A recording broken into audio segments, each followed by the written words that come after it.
Hi there, Colin Lamb. I hope you're doing very well wherever it is that you may happen to be. I'm doing fantastic. Thanks for asking. Cheers to you and cheers to me. I want you to come with me on a journey back to 1997, when an 11 or 12-year-old Colin Lamb that you see before you was indeed much younger.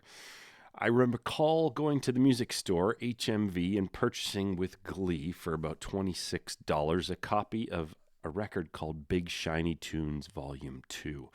Now, for those of you who don't know what it is, you're probably not Canadian, but for those of us who are Canadian, we know that this was a compilation of alternative music that was put out annually by Much Music, which is the Canadian equivalent of MTV, and it had smash alternative hits right in the peak of alternative music. This is kind of post-grunge, definitely before rap started taking over. It was before Nickelback and things got saturated. There was a lot of weird things happening around this time in music, and it was fucking fantastic because on the radio you could hear everything from Mariah Carey to Nirvana to Soundgarden to I remember hearing there was some country hits from that Achy Breaky Heart, stuff like that. Anything that was a fucking hit, we had a top 10, and it didn't matter what genre it was. It was a simpler time, but Big Shiny Tunes would come out every year, and it would be kind of a collection of alternative and mostly rock music. And I think as it went on, it was more sort of heavier stuff, or maybe music was just getting heavier there for a while. But I remember Big Shiny Tunes more than any other album. I think I paid $26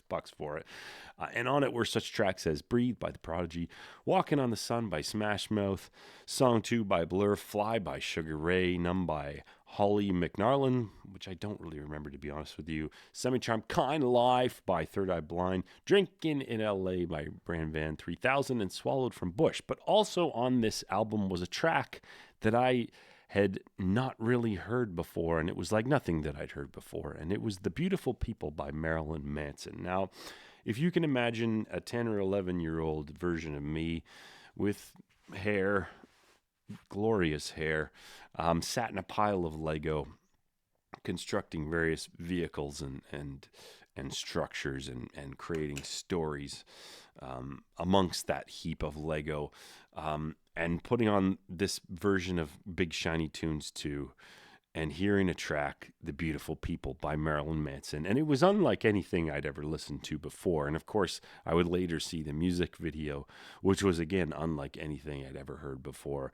I wasn't really into metal beyond the obvious stuff like Metallica and whatnot at the time, but I do remember listening to that. And although I didn't pursue a gothic lifestyle, thankfully, I just don't have the head for it. But this song took me to a place within myself that I didn't know existed until I heard it. If there was ever a gothic potential for me, even on the commercial pop music variety that Marilyn Manson provided, this was going to be it. So this track just fucking jacked me up. It's not even about being a gothic track, or it's just a good fucking track. And that is, again, I mean, that was a sign of the times before, when you could have anything on the radio. And there was a radio. There was a collective stream of pop culture that people were engaged with. So maybe I'm just nostalgic and hearkening back to a time that's long dead. But on my YouTube channel, I do requests, and somebody brought to my attention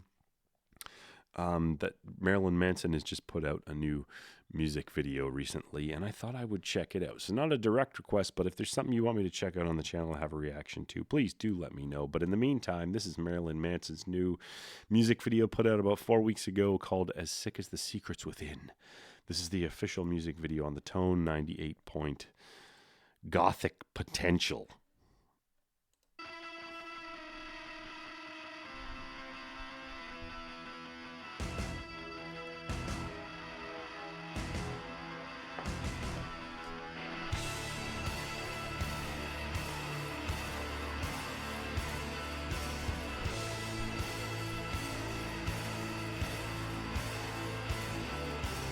He hasn't aged a day.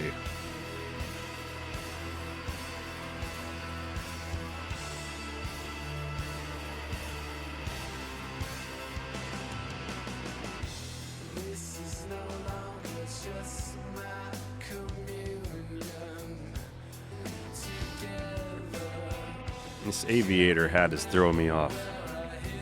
It's like a World War II bomber pilot helmet.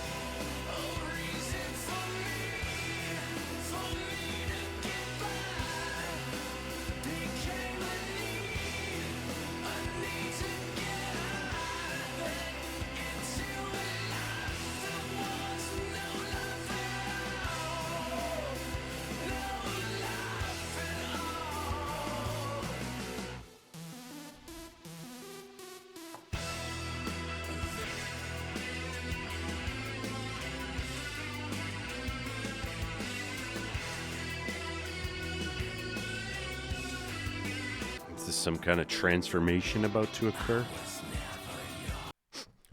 Oh shit, sorry. Yeah, I fell asleep because that was kind of boring, to be honest with you. That was not. I mean, look, I'm not a big Marilyn Manson fan, but what was going on there? This was like some kind of art therapy session that we just watched.